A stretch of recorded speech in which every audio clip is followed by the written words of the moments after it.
Hey everybody, before I get started today, I need your help. Earthship 2020's communication systems need an upgrade so we can get our message out further into cyberspace. I'm really excited about the interview in today's episode, so if you like what you hear, log on to our website, earthship2020.wixsite.com/podcast, and there you'll find all sorts of ways you can donate to Earthship 2020. And with your help, we can get this message out to more people. Click the links below if you want to learn more. Okay, let's get started.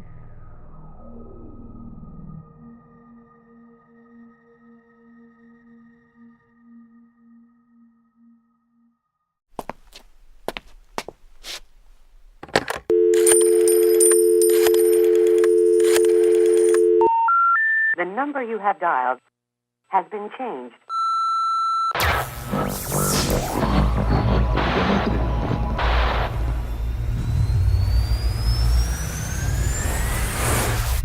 Pressure never lessens up inside my chest, so I concentrate my mental as I set upon my quest. Bring about more healing, depleting all the stress. In light of what we could be, the world is such a mess. When the actual factual problems that representing us, preventing us from asking where they're sending us, pretending they're defending us. Ignorance is dangerous. Turn off your TV and wake the fuck up. I've been sitting in this room with all these questions I've been asking. Now I'm mapping out the plans with all the answers I have gathered. I've staggered, but I kept upon my steady pace, traveling the astral plane while walking with the human race. Welcome back, Earthship 2020 crew. I'm your captain, Jared, and today I have a very special guest. He's been helping build Earthships since he was old enough to walk. Now, after 40 years of building Earthships all around the world in the most extreme environments, he's here with me today to share some stories of the challenges he's overcome. Earthship crew, please give a warm welcome to Mr. Jonah Reynolds.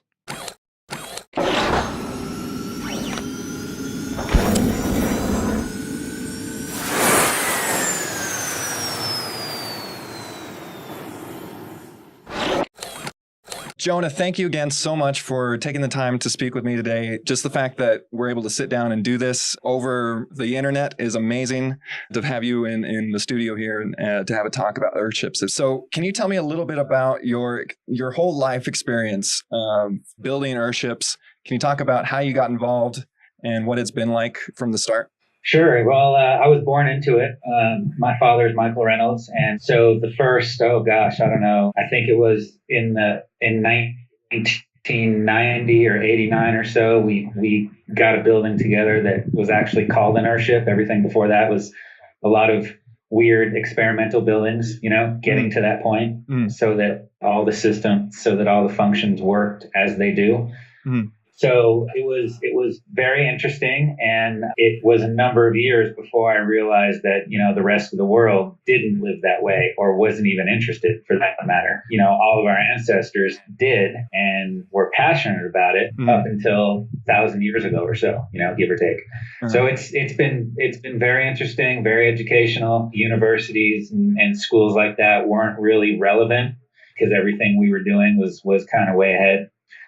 So I was just born into it and began with it and have been doing it ever since. I was crawling around on a job site when I was 5 and giving lectures at 12 and on and on. Wow. So what was that like? I mean, what was that first experience? Do you remember first being on a build, and what was it like? Did you understand what was happening and what you were making at the time? No, definitely not. When you're so young, you don't really see the bigger picture and all. Mm-hmm. As any other kid would, there's a lot of playing on the job site. I was 5, 7, 9 and all that. Little by little realized that it was something that was work, when I understood that and livelihood and everything. Yeah. Into my grade school years was really, you get to have friends and see their bigger picture and their world, and realizing that it was more and more unique to us. And this whole thing that was being created. What did your friends think of it at the time? Kind of the same thing that everyone really realized. I mean, not these days because it's different about it. But just, that it was weird and unique. And I wouldn't even go so far as saying a neutral word such as different. You know, it was definitely marginalized and weird and all that. Only to the point where, and it began with closer friends and family seeing that, you know, we didn't lose power, or, you know, our water was always clean, or, you know, those types of things. And then, you know, as a company was formed and we started building for people, really started to educate people, that it became not weird. And, you know, these days, something that everyone wants. Yeah. So what's that been like to see the evolution of the Earthship since you started so young to now when it's becoming more and more popular? The biggest thing really is that we're still the only company that is doing this, or anywhere even close to it. You know, there really isn't any other building or building system that is totally off grid, modern amenities and all these things that work so well, not even super sustainable or net zero or anything else. It's been really amazing to see this, while at the same time it's still so far ahead of where we need to be, as you know, we're all kind of seeing these days with the way we treat our water and our planet and each other, really. So from that point of view, it's like, you know, come on already, let's go. Not saying that we're perfect or we're doing it, but it's you know, we're kind of, I guess, closer to it. But it's a magical feeling, and we really experience this more outside of the Western world when we're on disaster relief projects, when you kind of see it in their eyes, and, you know, it takes a disaster usually for humans to make adjustments. Right. But you know, you see it in their eyes where it's like they get it, and they see more than just the solar power or the building. They see it all together, and they see what it's like for a community to live that way. And, you know, it's just fundamentally different. You know, it takes out the 9 to 5, it takes out the stress and all these things, as I'm sure you know.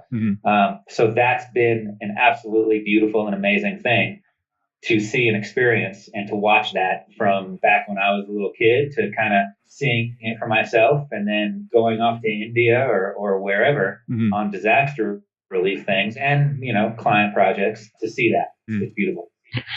Where have you done these disaster projects, and what have you done specifically? All over the world, really. There's a movie called Garbage Warrior where, and then another smaller one that the guy made after that followed us to this project in India after the earthquake and after the tsunami, where we went, you know, 1,000 miles east of mainland India and built with these systems and these building methods. And, you know, it's since been through a few big earthquakes, and they get it. And we've heard that they've built a few more. So it's been India, it's been Guatemala, it's been Japan, after Hurricane Katrina, you know, in Mexico, all over the world, really, you know, a couple spots in Africa. And then, you know, that's like, you know, the hurricanes, the earthquakes. Then you're looking at poverty. You're looking at countries that are just kind of marginalized by the Western world. And then, you know, in the Western world, in the inner cities, like most of our cities, there are disasters there. So we've kind of been all over every continent, most countries, but less so in these big cities in the Western world where, you know, like Flint, Michigan still doesn't have good, clean water. So we're trying to get into those places, but it's, you know, it's more difficult. So are you saying that you're more well received in abroad than you are in America? I'd say every year that goes by, it's getting more well received in the Western world. There's kind of more insulation, if you will, with the comfort of living. You know, people in the Western world have it very easy compared to the rest of the world. So that kind of that insulates people from the need to change, to be blunt.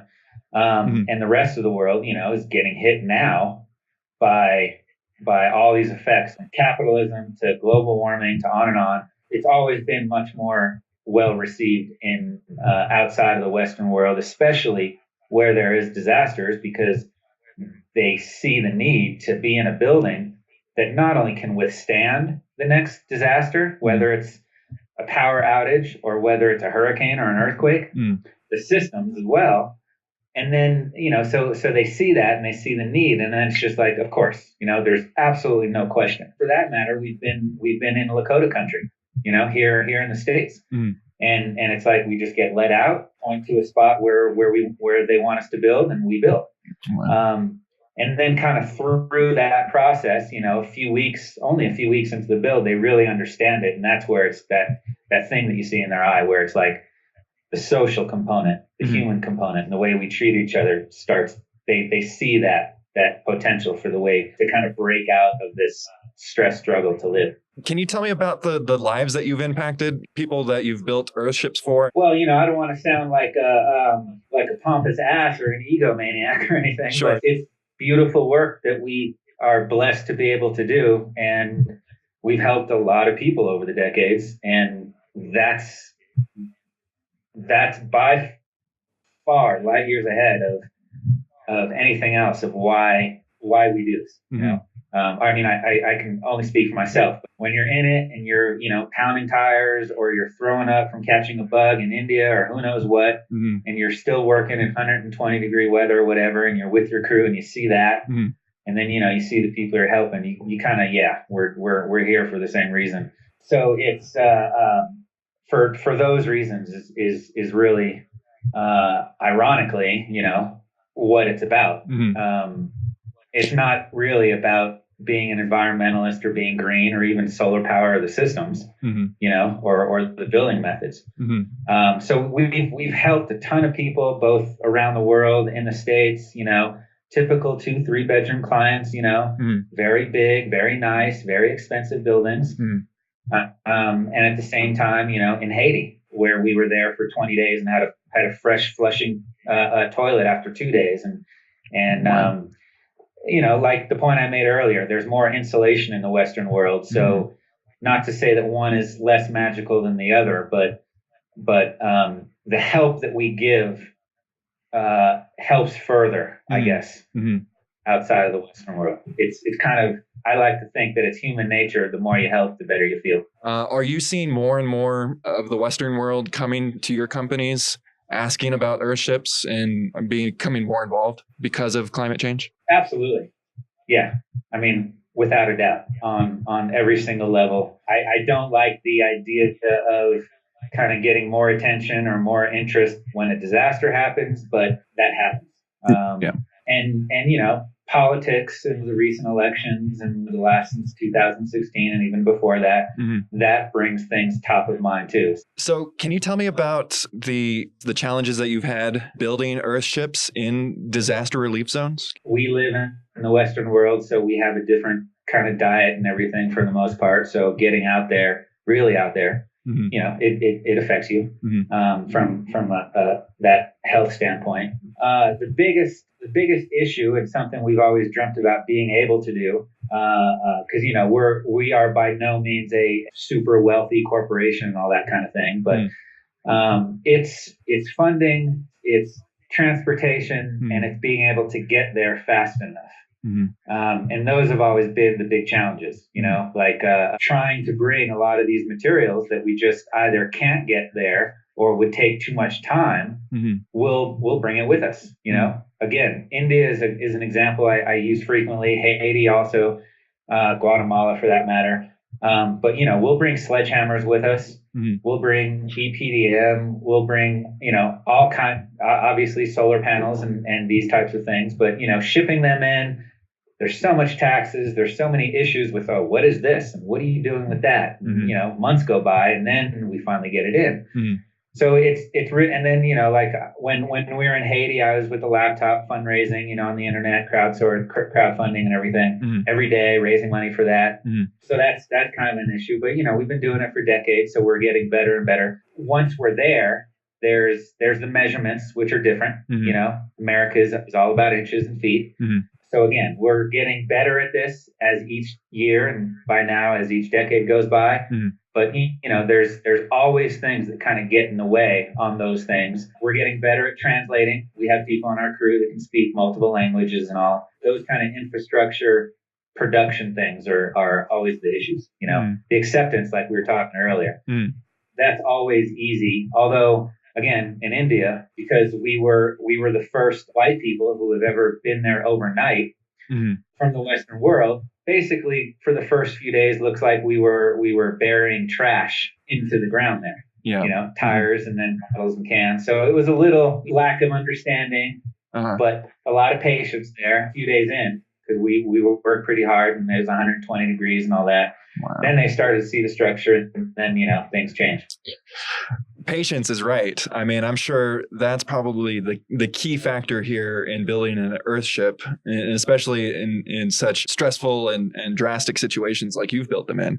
It seems like you have to have a lot of patience as soon as you decide to start building. Yeah, absolutely. Especially in places that, our bodies, being where we're from, aren't necessarily used to it. Mm-hmm. Not to say that any of us are very good at patience. All of us have different characters and we're good at things. We're good at different things. It really does take a really good, dedicated, passionate team to pull these things off, which we're lucky to have. And yeah, like you said, I'm sure the amount of stress that you put on your body alone from doing this, the amount of effort that it takes, that's probably also, one of the biggest challenges is just being healthy enough and fit enough to do the construction. Yeah, absolutely. Like you were kind of saying earlier, to have our life situation also in a place where we can be lucky enough to go do those things. Right. So yeah, those are I guess the holy trinity right there: patience, your health, and just where your life is at that time that you decide to start building. Right. Exactly. Yeah. And so that's been some of the challenges that I've faced currently of trying to find work, trying to constantly maintain a job, and then also be reading all the books, doing all the research, learning everything, designing the house, and then doing all the fundraising and everything. So it's a lot to take on. And then I'm doing it with my spouse, Layla. When we started, it was 2015 when we really decided that we were going to do this. But we've been researching since 2007. Yeah, exactly. It does take a lot of work. For the people that are in it like us, it's that saying that it's a journey, it's not really a destination, is absolutely true. It's a lifestyle, and the transition from a conventional society, if you will, to put it that way, to get into living sustainably, or even 10% sustainably, is a really, really giant leap. It takes a lot. It takes a lot. We're in an entrenched society, that needs to get out of it. Yeah, exactly. And that's really the reason why we discovered Earthships. Being in New Mexico, of course, you hear about them all the time, but we really started taking it seriously when we recognized the need for it. Being a millennial artist who is basically part of the gig economy, it adds that extra stress of trying to do something like this because, you're constantly trying to play the game and yet get out of the game. They kind of go hand in hand, but yeah, that's been one of the challenges, but that's what led us to discovering Earthships, or at least wanting to do it ourselves, was just the fact that it is just a constant uphill battle in the Western world to, try to get ahead and stay ahead, because there's always rent is always rising. The job markets are always fluctuating. And at that point, there's no stability. And that's where the Earthship idea came from. Right. Well, yeah. I mean, the work that people like you do, really important and magical work. Again, the guy that made the Garbage Worker movie, Oliver Hodge, he used to say a lot that you take what you can out of the conventional society and, like an alchemist, transmute that into whatever this emerging society is that we want to call, right. Dare I say the Green New Deal kind of thing. Yeah. And so it's absolutely essential. And the work that we're all doing along those lines, like you're doing, is critical. And you should really give yourself a giant pat on the back and understand that one person might say you're doing God's work, another person might say you're doing righteous work, depending on your perspective and all. But it is essential. And I think, kind of like we were talking earlier, over the decades really, is for whatever reason, each successive generation feels maybe more compelled and maybe more able to do it. Mm-hmm. And it takes a lot of us to keep helping each other out so that we can eventually get there. Otherwise, we're not going to have anywhere to be. I really appreciate those words. That's really kind of you. And you were saying how some people will say that we're doing God's work. Some people will say that we're being righteous. At the end of the day, it just seems necessary right now. And for the most part, as soon as Layla and I announced that we were going to build this Earthship, we really got more pushback than we did people saying like, yeah, that's great. We're so glad you're doing that. We did get some of that, but I was actually amazed at the amount of pushback from people saying, no, what are you doing? That's way too much work. It's so expensive. Just go buy a house. Just go get a mortgage. It's easier that way. Just go get a mortgage. Why don't you just do that? Again, it's because of the need. And at this point in time I just read an article recently that something like 63% of millennials who are homeowners regret buying homes. They have buyer's remorse because they got locked into the system, either because of the amount of maintenance involved in upkeeping an old house, or they just didn't realize that there were these hidden costs involved in addition to just skyrocketing mortgages. And so this really, to me, it's not the whole answer to what's happening currently, but it definitely seems like a piece of the puzzle. And I think that reason alone makes it worth doing. Even though it's harder, it's definitely taking the long road. And like you said, it's more about the journey than it is the destination. But the destination is nice at the end. But again, it's really just about the sustainability factor. Right. Well, there's sustainability, unfortunately, is becoming more and more of a greenwashed word, but it can be defined a lot of ways. I like to think of it as meeting the needs of tomorrow without compromising the needs of today. Mm-hmm. And think about my son's generation or the generation after that. There's going to be some struggle, but look at the situation that we'll be able to put them in terms of, because properly built homes will last generations. Mm-hmm. While we're creating an advantage there, we need to move quick. There's a lot of points that you kind of hit on with that, is that yes, it's absolutely necessary, but that is a matter of opinion. There's a lot of people that don't think that, like you're experiencing. Mm-hmm. We are labeled environmentalists, green and all that. We're not at all. A lot of us eat cheeseburgers, Mm-hmm. A lot of us are vegans. A lot of us, pretty much all of us, drive vehicles that run on dinosaur juice. Mm-hmm. We like to think that we're doing this stuff because it's logical. It's the right thing to do. And you can always come up with kind of background info on it. The biggest thing I like to think of is that all of our ancestors, no matter what corner of this planet you're from, lived this way for tens and tens and tens of thousands of years. We've been doing this for 500 years? Mm-hmm. Maybe. Mm-hmm. It depends on how far back you want to go, industrial evolution or whatever. Mm-hmm. So that's conventional.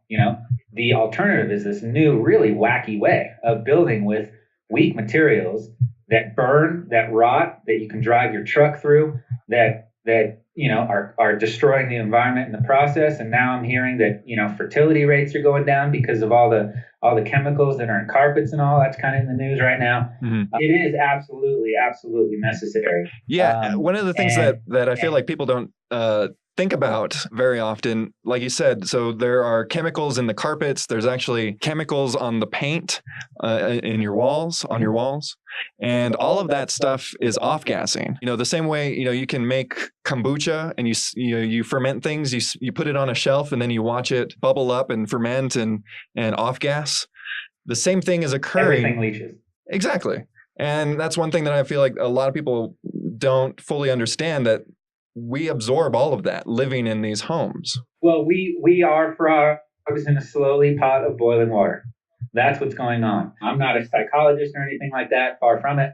We like comforts. We like what we're used to. There's a big wide world out there. And for those that want it, we can go get it. And it's right here at home, and it's obviously around the world. Mm-hmm. So it's really about getting out of your comfort zones. That's where life happens. Mm-hmm. When you're in it, you get blind, you get lazy. We can say all these things, we can design these things, we can teach these things. It doesn't mean that we're necessarily good at them. Mm. We've just experienced. We're all, myself included, are emotional humans and who crave our kind of comfort zones and get lazy with it. But at the same time, for whatever our life stories are, some of us, most of us, as the years go by, feel more compelled to actually do what we feel, Mm-hmm. inside along these lines, like get into a home that we can be righteous about, Mm-hmm. And actually think that 4 or 5 generations down from now or up from now, depending on how you look at it,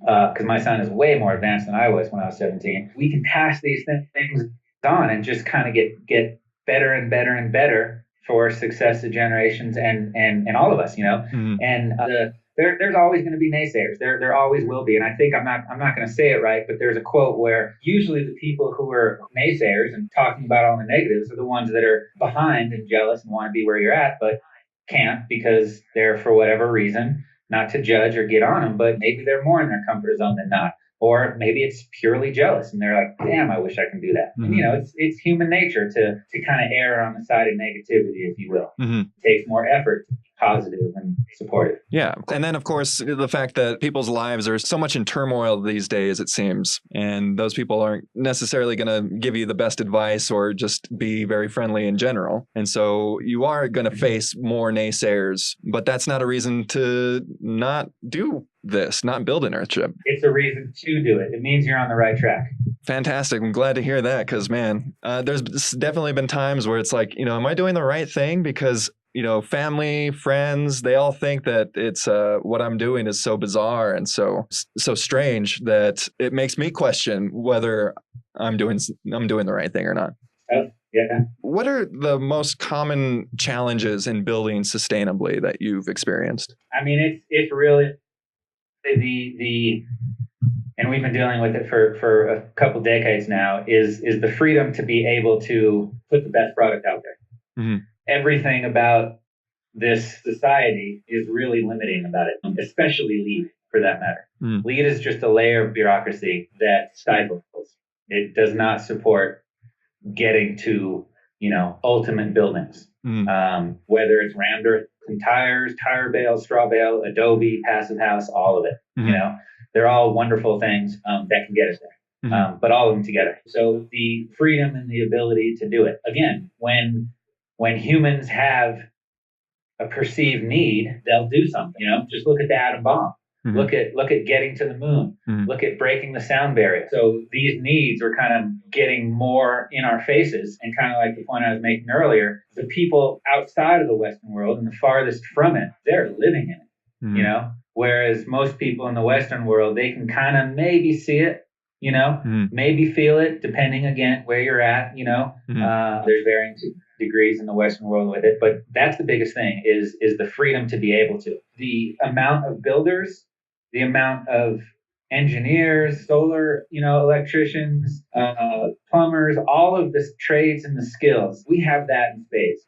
Endless amounts of quality, skilled people, whether they're skilled or whether they're just passionate and ready to work. They're there. The technology is there to kind of say that phrase. So it's really just about being able to do it. And all of us will keep struggling with that until these needs become perceived emergencies and threats before humans will actually do something en masse. And while I'm not I'm not a proponent of any political party or even know anything really about the Green New Deal stuff or that whole kind of really, really progressive movement, but I know what the opposite is and I know where we've come from, and that's not working, and it's breaking right now.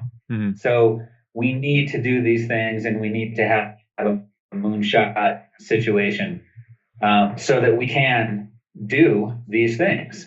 Because, again, we're the only group in the world that are building and designing buildings as an organization, as a company. We know there's owner builders doing it, that are doing buildings that are completely off grid, super sustainable, all these things, modern amenities, and have been doing it for decades. So it's like, why is that? And why isn't governments or absolutely fast tracking these types of things like happened with getting to the moon and all that? So those are the issues. Definitely not the mechanics or the technology. Well, so you bring up a good point, and I think it's about time to talk about, where the fact that municipalities and building code is a huge challenge to overcome when it comes to building an Earthship. Currently, the way it stands now is you can only build an Earthship in municipalities that have relaxed building regulation. Can you talk about your knowledge of the quote-unquote pockets of freedom that I believe your dad coined? Yeah, sure. I'd say 15 years ago that became irrelevant. Any kind of a building, and we do Earthships and started to do tire bales and that type of thing. They can be permitted just like conventional buildings anywhere in the country and anywhere in the world for that matter. So it's no longer about being in a county that has relaxed building codes or green codes or any of that kind of thing. Earthships have always met and exceeded all structural building codes, all health codes, all building codes and regulations. What getting a permit and going through inspections and getting a CO is really all about is placing liability in certain places. And from a structural standpoint, that's the engineer. In counties that have less building codes, not more lax, but less. Some counties are way out there. All you need to do is get a septic permit, and that's it. Places where you need a structural engineer and architect, it's just money. They take a lot of money, but they also take the liability. That's from a certain point of view. Really, when it comes down to it, the liability is on the people who designed it and the people who build it. It's us and the builder. In your case, it's you and whoever is doing your drawings. So that's really where the liability is from a real kind of looking at each other in the eye. From a legal standpoint, yes, it's whoever puts that stamp on there or whoever gives you the permit. So that whole system is broken, and it prevents good quality buildings from going in. Good in quality meaning, a giant aspect of that is efficiency, sustainability, or green, or whatever words you want to put in there. We've received permits recently in California, Title 28, very, very strict, Florida, these types of things, and all over the world. So it's a matter of education, and of course, always patience.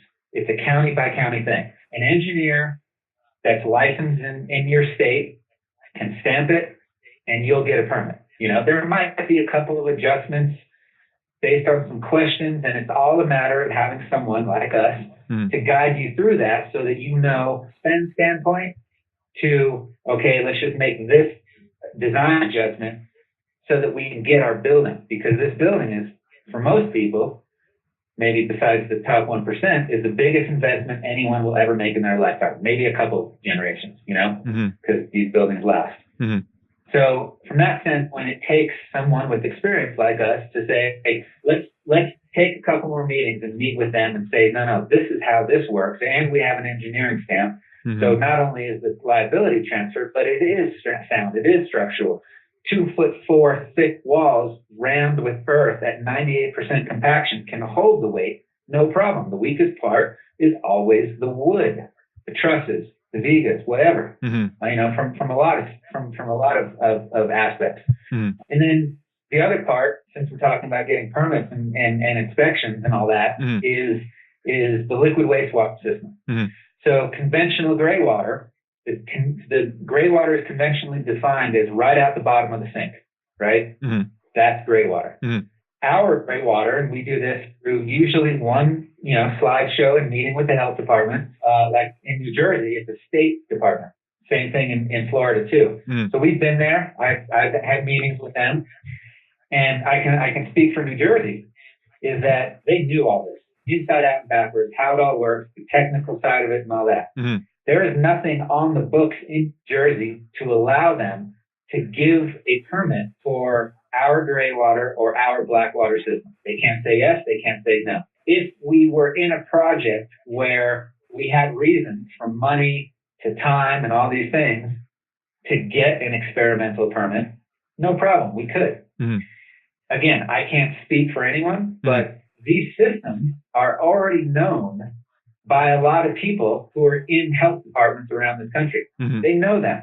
They're based on the way we all lived thousands of years ago with a modern twist, and modern material. So when I go in there and educate most of these people about our specific system, that our gray water is through the gray water planner, treated with good bacteria, these bad bacteria, after decades and decades of doing this and research and testing, that's our gray water, which is clear and doesn't smell. Then it's like, oh yeah, of course you can flush your toilet with that. But technically, if a 7 or 8 or 9-year-old can open the toilet and have access to gray water, that's an issue. And I get it, because there's no foolproof way to get that gray water to be actually sterile and potable. There just isn't. It's an organic thing. So I get it. So right now, some places, it's an experimental permit. Or some places, we're just not going to have a black water planner. So we put in a conventional leach field, fine.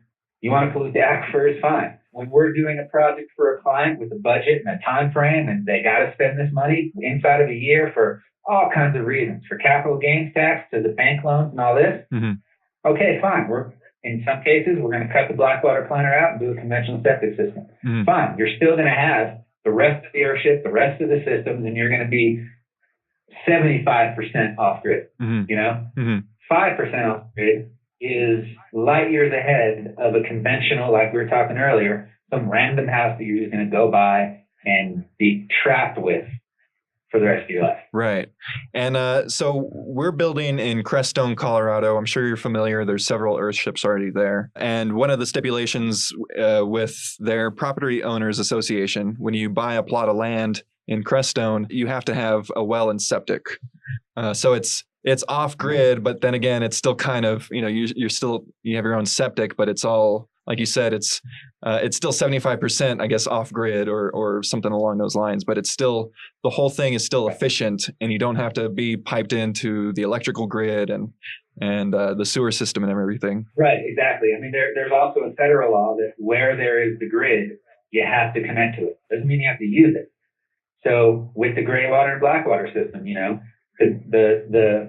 for example, the sinks and the tubs and all that go into the gray water planter. The gray water planter at the end pumps that clean water, again, not potable, so you can flush the toilet with. The toilet flushes into the Blackwater planter, where the gray water planter also overflows into. And then the Blackwater planter, all that water gets treated. There's usually nothing left. But if there is, that then overflows into a conventional septic system, which it sounds like in your case, you're going to have and you're required to have. But again, it's money. It's all money. Where you are, you get more than enough water coming out of the sky each year to catch, to sustain, your family plus, I'd say, 6 or 7, 8 people. The average American home uses 250 gallons of potable water a day. The average Earthship maxes out, a typical 2-3 bedroom Earthship maxes out at about 20 of potable drinking water a day. When there's, in the last hour of talking together, there's probably been a couple thousand kids in the world who've died from lack of potable water. That's insane. But yes, every county is different. Every county has their requirements, and you do them because you can't be a purist here. We can't be attacking each other like you've probably experienced some of the negative, and we always do. We cannot be doing that. We have to look at the bigger picture and see, wow, you took a micro step. That's amazing. You took a 99% step. That's amazing. It's so much better than like you were saying earlier, some millennials or whatever buying houses and they have massive regrets. We deal with the system. We deal with the people who are working in the system because it's not them, it's the system. And we have compassion and patience for each other, and we educate each other both ways. And we make these things happen so that each step after becomes a little easier and a little more open to maybe that next micro step, and the next micro step. And then we're making some progress. Right. Yeah. And one of the things that I'm really looking forward to, one of the newer technologies that I'm looking forward to eventually having are the atmospheric water generators. We were talking about how just the water that falls from the sky alone is enough to sustain, a full family for the entire year. And now with new technologies like atmospheric water generators, for those of our audience that aren't familiar with that, it's basically pulling the water vapor from the air and condensing it into a form that you can drink. They have several models of this technology already out on the market, and you could do everything from 5 gallons a day to 2 gallons a day, depending on the size of the model that you get. And again, it's plenty of water in the sky and the air alone, and yet you still have to go through and get a well. Well, we're dealing with an entrenched society and hundreds of years of momentum, and it takes a lot of time and patience to start veering away, so we don't go off that cliff, so to speak. Water is thermal mass. And so it's going to hold a lot of temperature. So places where there are big temperature fluctuations, there tends to be a lot of water vapor in the air. So there's all kinds of amazing technologies out there. I'm a fan of things that don't require machines, fossil fuels, or electricity, kind of opening up to the sky, that's always there.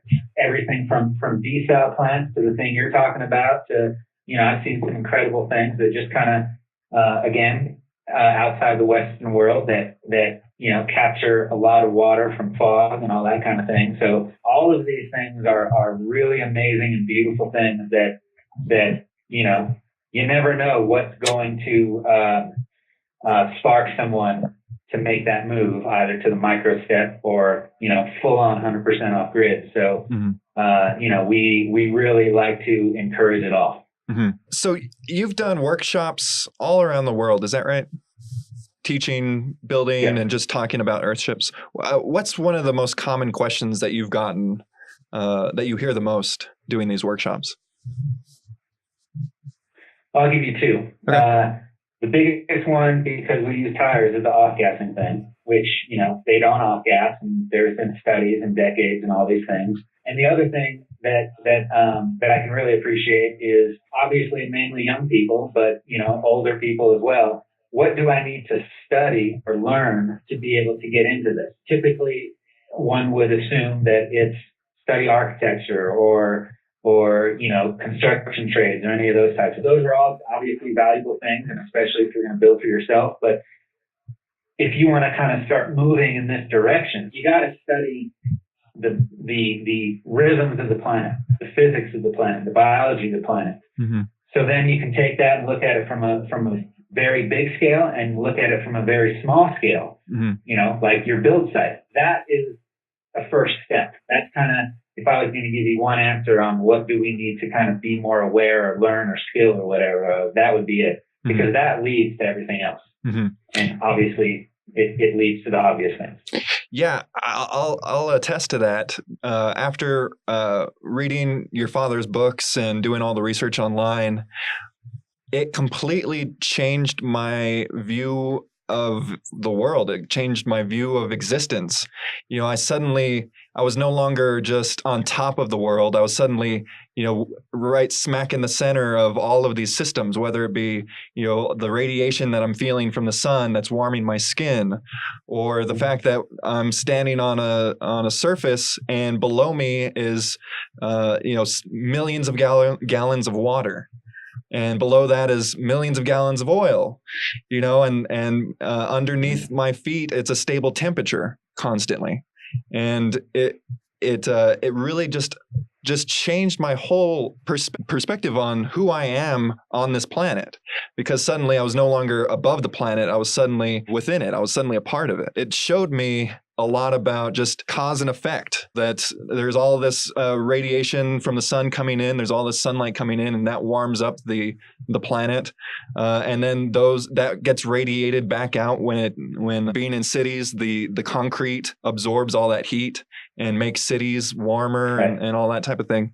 And so the, I guess, environmental science aspect of it has been really amazing, from learning that aspect before I even started designing and building. Right. You have to dance with those rhythms and those energies to really be successful with, putting together a building that's going to work on, the ways we expect it to.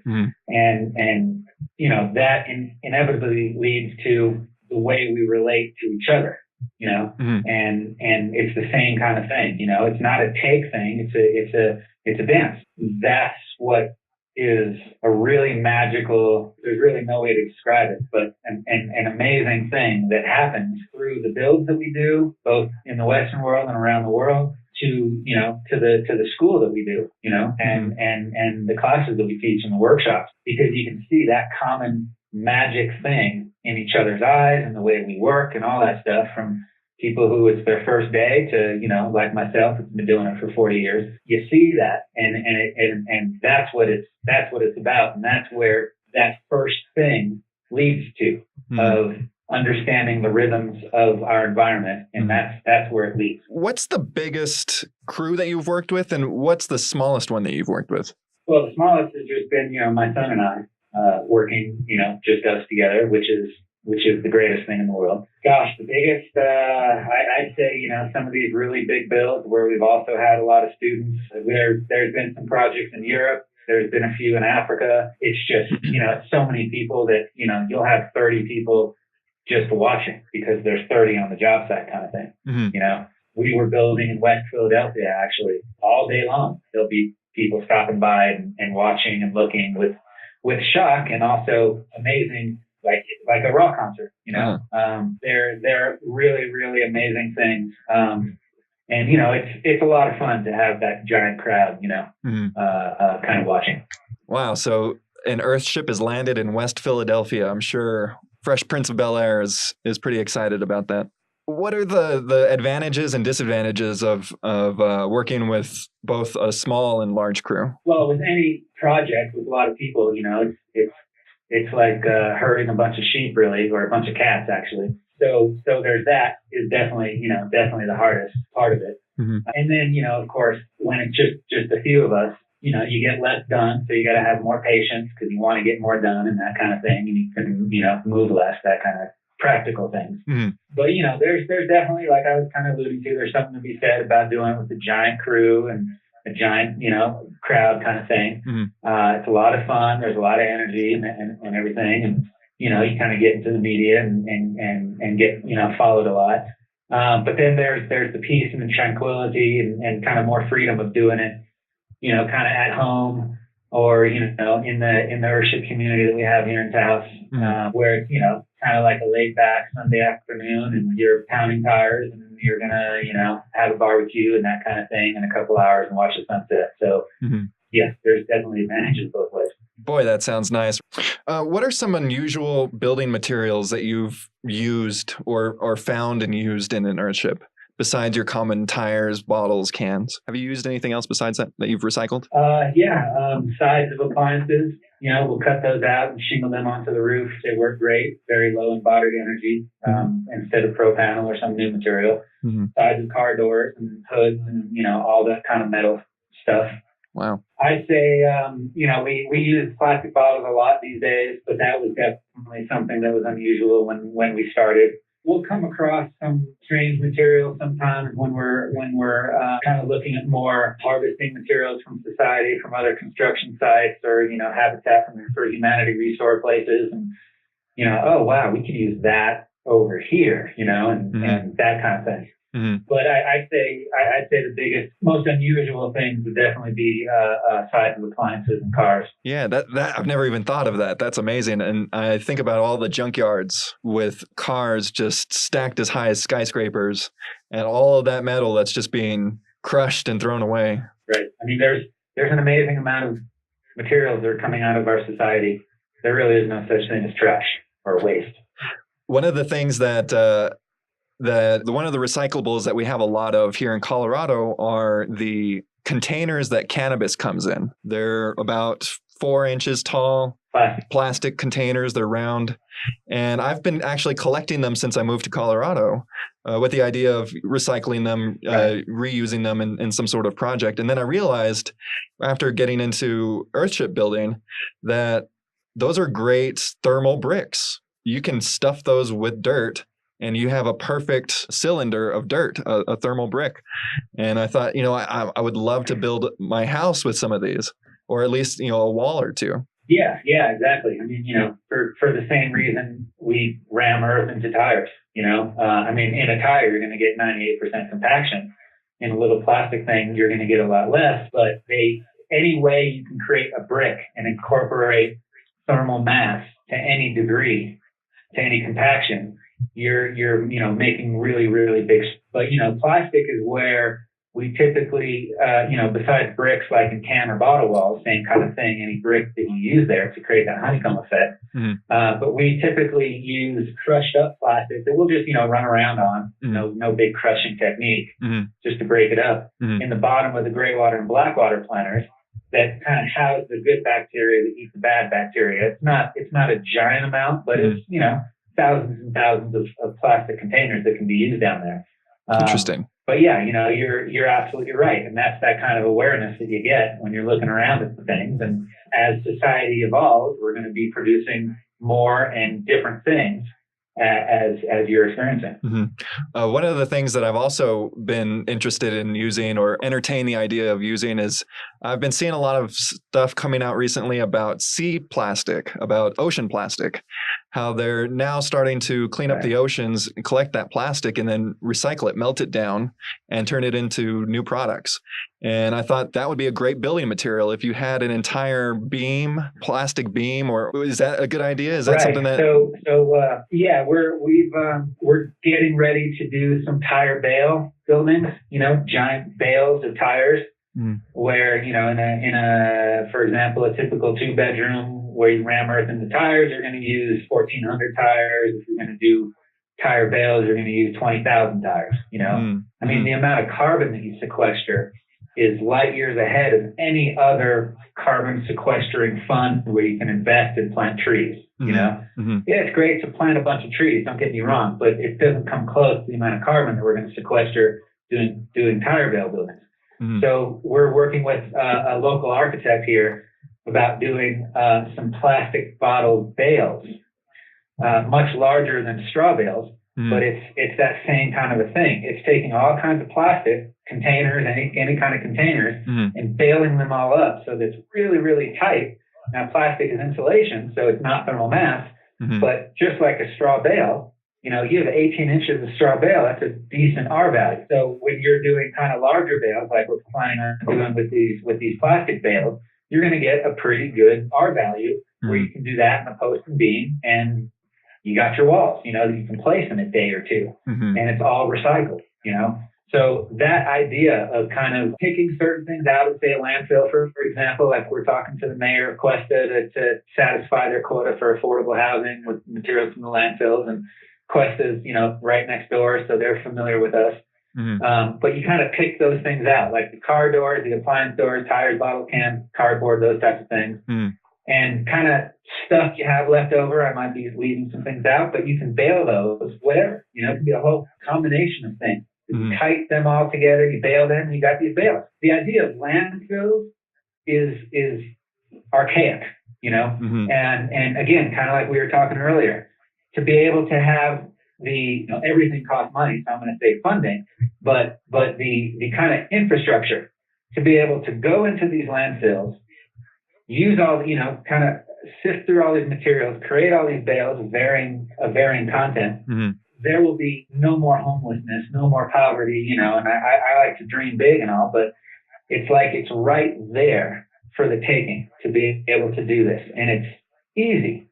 The most difficult part is the human component with all of our dogma and our rules and our regulations, And I'm not saying we should strip all those down because they make us safe.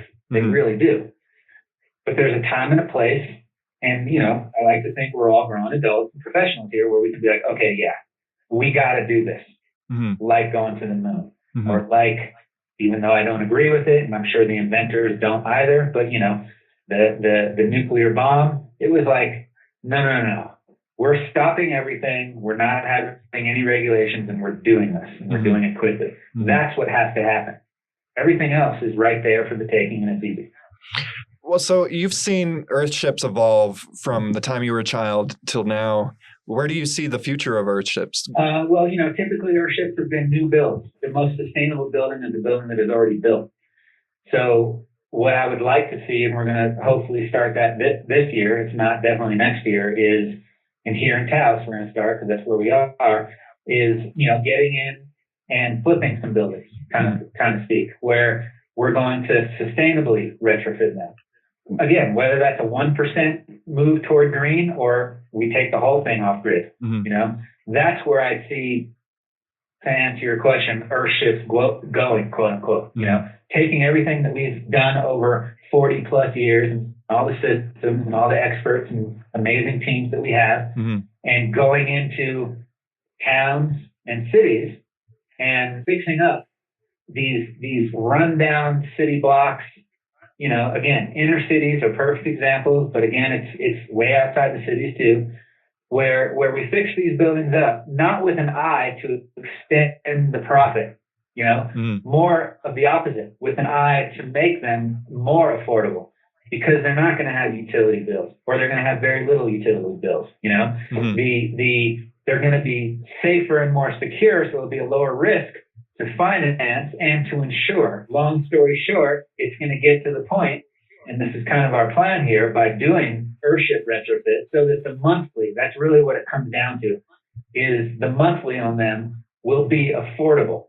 The monthly, not just the monthly rent or the mortgage, but, you know, federal guidelines say if you're allocating 30% of your income, and it's different for everyone's income, but if you're allocating 30% of your income toward your home is affordable. But what most counties and regulators fail miserably to understand is that the cost of a home is so much more than just the rent or the mortgage. The electric bill, it's the taxes, it's the insurance, it's the water, it's the septic, it's the maintenance, you know, it's on and on. That's the real cost of a home, as we were talking about earlier. So if that accumulates to 30%, then it's affordable. So that's really the goal of where taking Earthships is going into the future, to retrofit things so that all buildings are no more than 30% the cost to the inhabitant. Wow, that's blowing my mind. Again, I never even imagined or thought of the idea of retrofitting an already existing building with recycled materials. That is somewhat of a game changer. If you're able to pull that off successfully in several instances, I could see that being more appealing to a lot of people simply because of the economics of it alone. Right. And being able to do that on rundown buildings, to row homes, to colonial, to craftsmen, to, like you said, getting some of these things as examples taken care of, then we can really start to affect real change. If we built 1 million Earthships in 1 year, it's not going to make that much of a dent. It really isn't.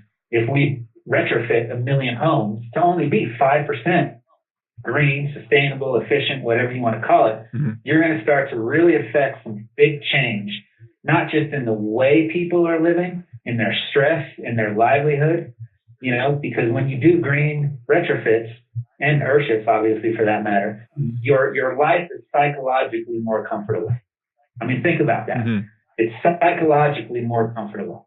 Your anxiety goes down. Your stress goes down. You treat people better.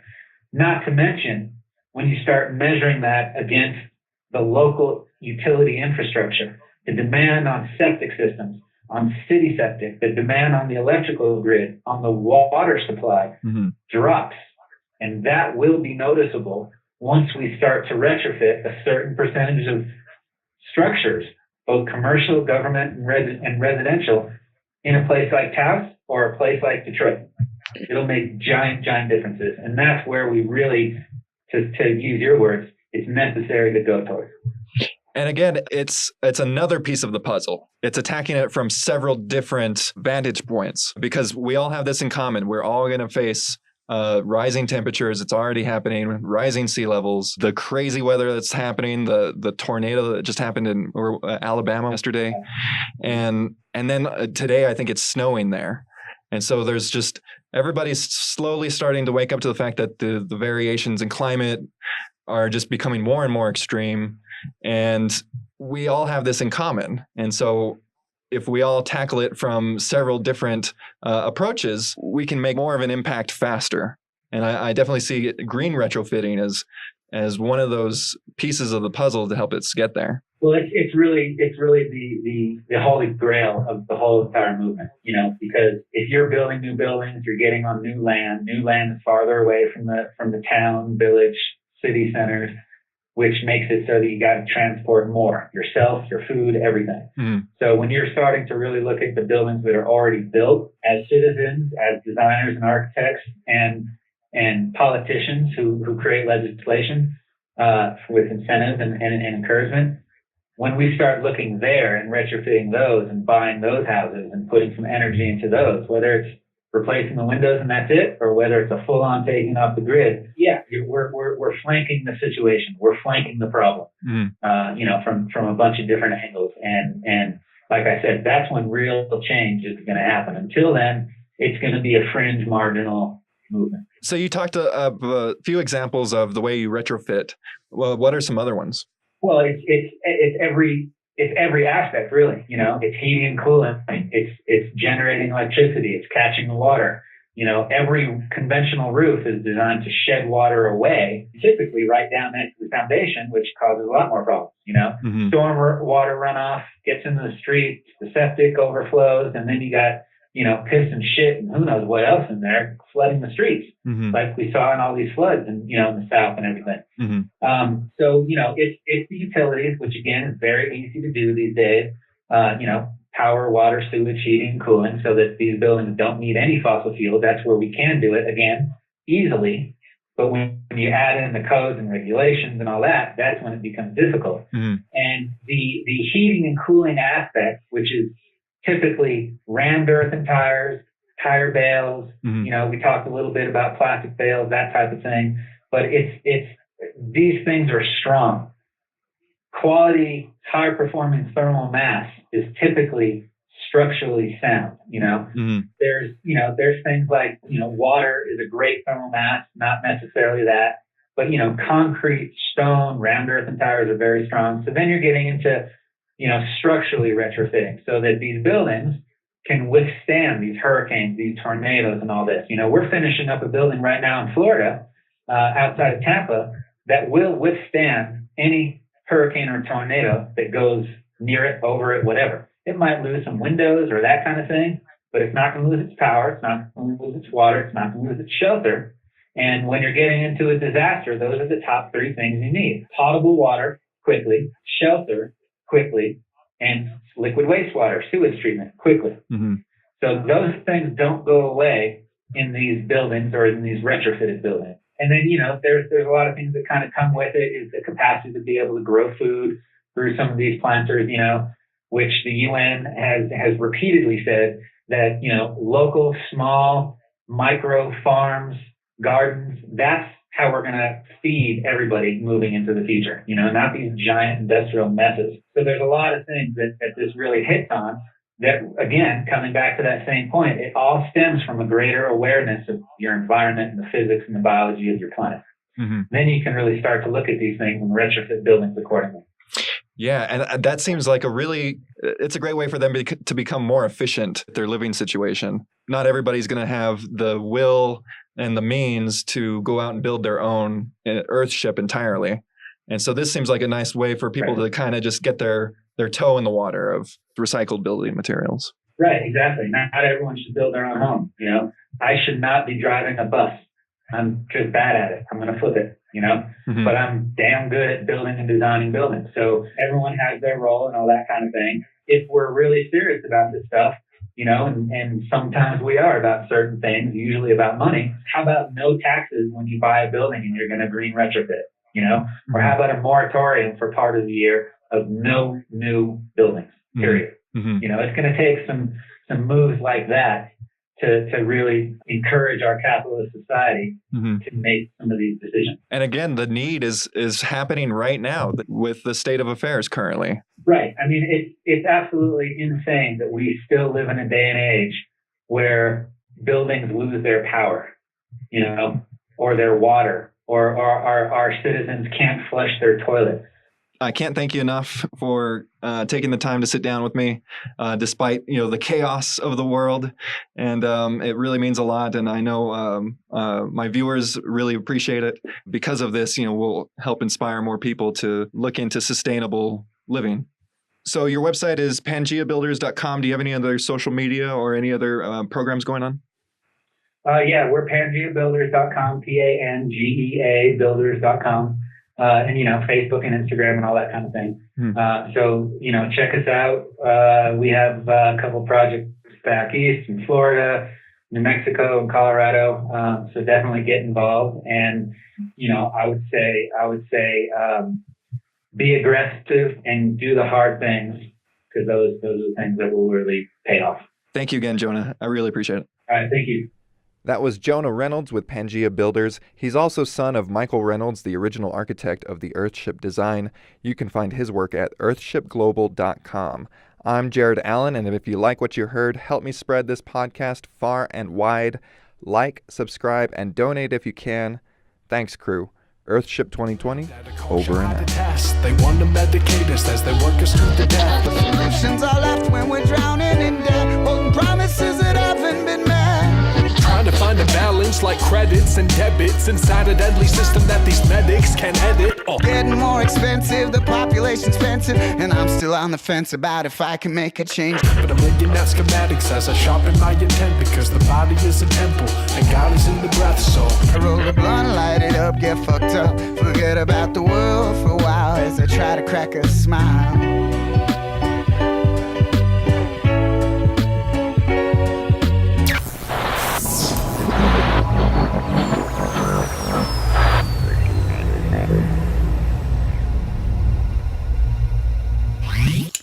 We're sorry, the number you have dialed is not in service at this time.